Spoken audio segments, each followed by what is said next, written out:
Yang pertama, perkembangan pada masa prasejarah 3000 sebelum Masehi.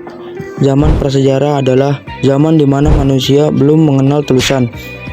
Manusia mulai mengidentifikasi benda-benda di sekitar lingkungannya dan melukisnya di dinding-dinding gua.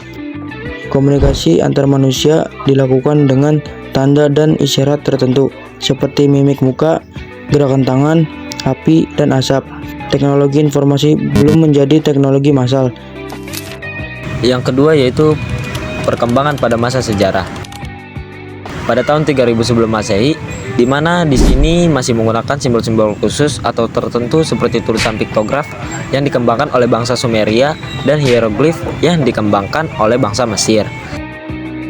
Pada tahun 1774 sebelum Masehi, orang-orang Yunani mengembangkan abjad fonetik, yaitu huruf-huruf yang diciptakan berdasarkan bunyi ucapan, bukan lambang atau gambar yang diciptakan sebagai wakil suatu ide ataupun benda. Pada tahun 900 sebelum Masehi, sistem pelayanan pos atau jasa pengiriman dan kantor pertama di dunia diciptakan oleh orang-orang Cina. Lalu pada tahun 776 sebelum Masehi, penggunaan merpati pos dipopulerkan oleh orang-orang Yunani. Pada tahun 500 sebelum Masehi, serat papirus sebagai media kertas yang ditemukan oleh bangsa Mesir. Pada tahun 105 sebelum Masehi, Cailun dari Cina menemukan kertas. Kertas dibuat dari serat bambu yang harus dihaluskan, disaring, dicuci, kemudian diratakan dan dikeringkan. Lalu pada tahun 37 Masehi, Kaisar Tiberius dari Roma adalah orang pertama yang tercatat menggunakan cermin sebagai alat pengiriman kode atau pesan. Cara ini dinamakan heliograf. Lalu yang terakhir pada masa modern 1400 Masehi sampai sekarang. Dimulai dari penemuan koran pertama di Eropa pada tahun 1450. Johann Gutenberg menciptakan mesin cetak dengan plat huruf besi pada tahun 1455. Samuel Morse mengembangkan telegraf dan kode Morse pada tahun 1837. Alexander Graham Bell menciptakan telepon pertama pada tahun 1876. Diikuti oleh pencipta telepon langsung tanpa operator oleh Almond Strowger pada tahun 1889. Komputer digital pertama ENIAC 1 dikembangkan pada tahun 1946. Uni Soviet meluncurkan Sputnik sebagai satelit mata-mata pertama pada tahun 1957. Satelit EGNOS 1 berhasil diluncurkan pada tahun 1960, menjadi awal dari komunikasi melalui satelit.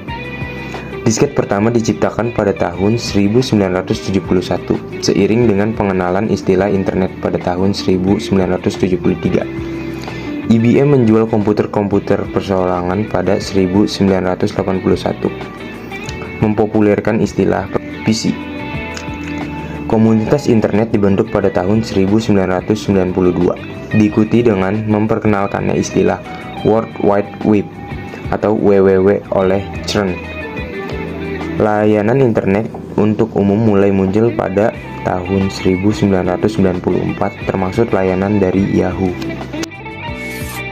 Adapun dampak positif TIK, yang pertama mempercepat arus informasi.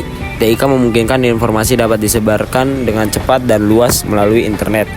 Yang kedua ada media sosial. TIK juga menciptakan media sosial sebagai sarana komunikasi, berinteraksi, berbagi, dan bersosialisasi dengan orang lain di seluruh dunia melalui internet. Yang ketiga ada bidang kesehatan. TIK dapat meningkatkan kualitas pelayanan kesehatan, diagnosis penyakit, pengobatan pasien, dan pencegahan penyakit. Yang keempat ada bidang transportasi. TIK juga memberikan banyak manfaat bagi bidang transportasi seperti teknologi pesawat terbang yang memiliki fitur otomatis yang dikendalikan komputer. Yang kelima ada bidang jasa pengiriman. TIK juga memberikan manfaat bagi bidang jasa pengiriman, yaitu dapat meningkatkan kecepatan, akurasi, keamanan, kenyamanan jasa-jasa pengiriman. Lalu dampak negatifnya: 1. Mendorong kejahatan jenis baru, cybercrime, yang merupakan kejahatan yang dilakukan dengan menggunakan perangkat TIK seperti internet, telepon, dan lain-lain. 2. Menimbulkan ketergantungan ini dapat berupa kecanduan internet, game online, dan media sosial. 3. Menyebabkan isolasi sosial. Isolasi sosial ini dapat berupa berkurangnya interaksi langsung dengan orang lain di dunia nyata. dan lebih banyak menghabiskan waktu di dunia maya.